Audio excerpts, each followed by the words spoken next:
Hello everyone, मेरा नाम शेखर सेवदा है और एसएससी जेईई 2019 में मैं सेलेक्टेड हूँ। इलेक्ट्रिकल मेरी ब्रांच थी और 2019 पास आउट हूँ मैं।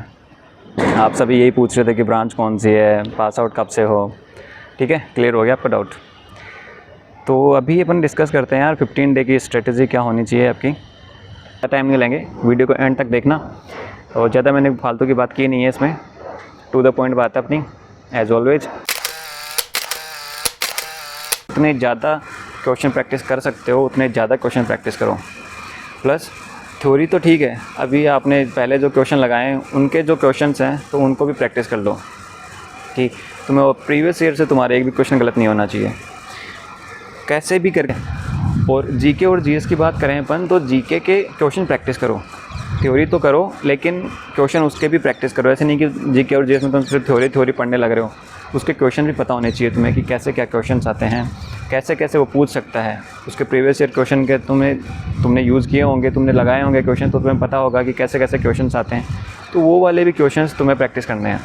तो टेक्निकल के थ्योरी वाले क्वेश्चन होते हैं तो उनका कोई सोल्यूशन नहीं होता है। अगर तुम्हें आता है तो आता ही है। तो कई क्वेश्चन होते हैं जो तुम्हें याद हो जाने चाहिए। मेरे पास यार अपनी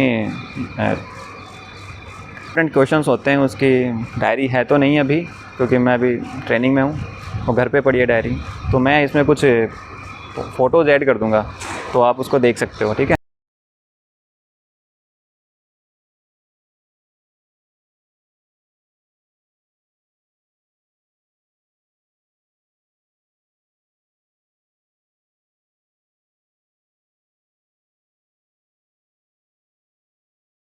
यहाँ आपको फ़ोटोज़ मिल जाएंगी तो आप उसको देख लेना जो मैंने बनाए थे। अभी मैं शेयर भी नहीं कर सकता। और मेरे ग्रुप पे जो टेलीग्राम का चैनल है उस पर मैंने कुछ पीडीएफ शेयर करी हैं, आई होप आपके लिए यूज़फुल हों, तो आप उनको जाके देख लेना। जीके और जीएस के क्वेश्चंस की प्रैक्टिस है, कुछ मतलब कुछ इंपॉर्टेंट क्वेश्चंस हैं जो रिपीट हो सकते हैं। और भी अगर आपको कोई डाउट रहता है स्ट्रेटेजी तो वैसे टेंशन हो रखी है कि यार मॉक टेस्ट अच्छे नहीं जा रहे, मॉक टेस्ट का क्या करें, कैसे इनमें इम्प्रूव करें, कैसे क्या करें। और सबको जीके और जीएस की प्रॉब्लम हो रखी है कि जिसने नहीं कर रखा उसको हो रखी है, सबकी बात नहीं कर रहा मैं, मतलब जिनको नहीं हो रखा, जिनसे नहीं हुआ अभी तक, जीके का पोर्शन नहीं हुआ, जीएस का नहीं हुआ। तो देखो सबसे पहले होता है आपका एटीट्यूड। ठीक है, मॉक टेस्ट में नंबर आने चाहिए, लेकिन अभी खुद के लिए कुछ भी नेगेटिव मत बोलो। खुद के लिए कुछ भी नेगेटिव मतलब सोचो भी मत तुम कि यार मेरा नहीं होगा, मेरा ऐसा नहीं होगा, मेरे नंबर नहीं आएंगे। कुछ भी मत सोचो, नहीं आ रहे तो उसको देखो, उसको एनालिसिस करो। 15 दिन बहुत होते हैं, 15 दिन में 15 रातें होती हैं ठीक है, तो उसको तुम्हें इतना लेना नहीं है कि यार इसमें नंबर नहीं आ रहा तो मेरे मेन एग्ज़ाम में भी नंबर नहीं आएंगे, ऐसा कुछ नहीं होता है। अभी तुम्हें मॉक टेस्ट देने जितने तुम दे सकते हो ना, सारे मॉक टेस्ट दे डालो, जितने भी तुम दे सकते हो। ये नहीं देखना है कि यार नंबर आए कि नहीं आए। जिसमें नंबर आते हैं बहुत अच्छी बात है, जिसमें नंबर नहीं आते तो उसको एनालिसिस करो। तुम्हारे पास यही टाइम है एनालिसिस करने का। एग्ज़ाम में ये तो अच्छी बात है ना कि तुम्हारे मॉक टेस्ट में नंबर नहीं आ रहे, तो तुम्हें पता चल जाएगा कि कहाँ क्या कमी रह रही है, तुम उसको रेक्टिफाई कर पाओगे। ये सीन एग्ज़ाम में क्रिएट नहीं होना चाहिए, तो उसी के लिए अपन प्रैक्टिस कर रहे हैं ना।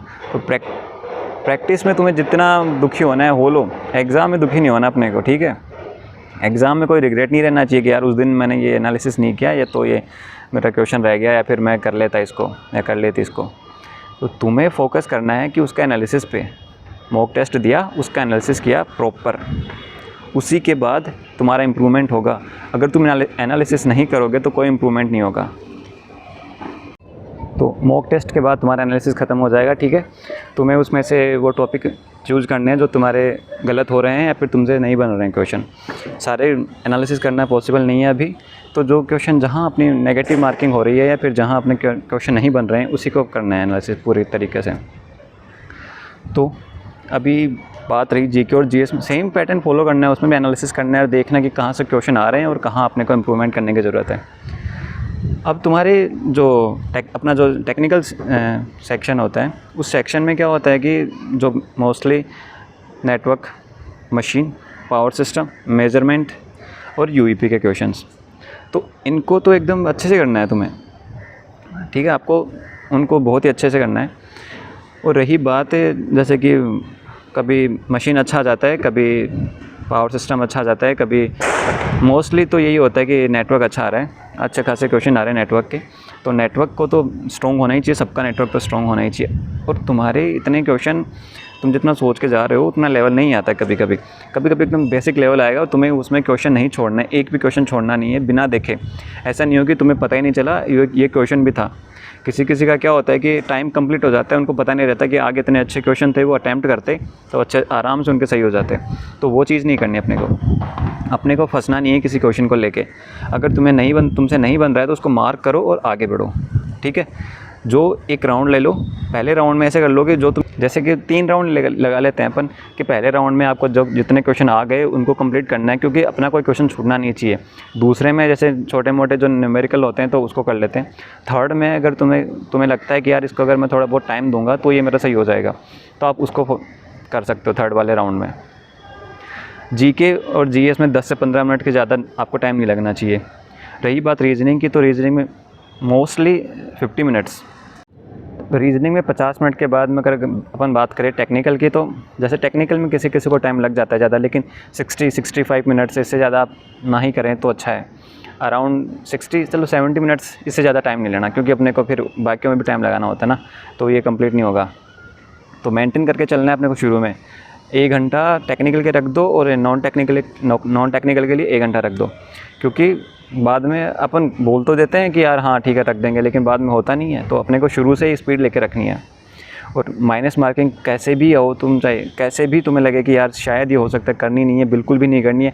और जो थ्योरी वाले क्वेश्चन होते हैं अपने, उनको आपसे रिवीजन लेना स्टार्ट कर दो। उनका हर बार रिवाइज करना है, 2 दिन में, 1 दिन में, 3 दिन में ऐसे रिवाइज करना उनको, क्योंकि वो अपने को होने ही चाहिए। यूईपी के क्वेश्चन अपने को तैयार होने चाहिए, इल्यूमिनेशन के क्वेश्चन अपने को तैयार होने चाहिए। उनका कोई सॉल्यूशन नहीं है, उनके लिए कोई ट्रिक नहीं है, बस उनको याद कर लो। तुम अपनी ट्रिक बनाओ कैसे भी करके याद करने की उसको। और रही बात अपने टेक्निकल की, तो टेक्निकल में तुम ज़्यादा डीप जाओ मत, इतने हार्ड क्वेश्चन नहीं आएंगे, तो कुछ क्वेश्चन छोड़ने के भी होते। अब अगर तुम 140 का भी टारगेट लेके चलते हो तो ऐसा मत रखो कि यार मेरे को 200 अटैम्प्ट करने हैं। 200 अटैम्प्ट नहीं, अपने को एक्यूरेसी पे ध्यान देना है। ये नहीं कि अपने को क्वांटिटी पे ध्यान नहीं देना। Accuracy is more important than quantity, ठीक है। और अगर आपके और कोई डाउट रह जाते हैं तो मेरे को आप कमेंट सेक्शन में बताइए। मैं बिल्कुल कोशिश करूँगा कि मैं जल्दी से जल्दी वीडियो बना पाऊँ। एक्चुअली मुझे भी साइट पे जाना होता है तो टाइम नहीं मिल पाता इतना। Okay, bye.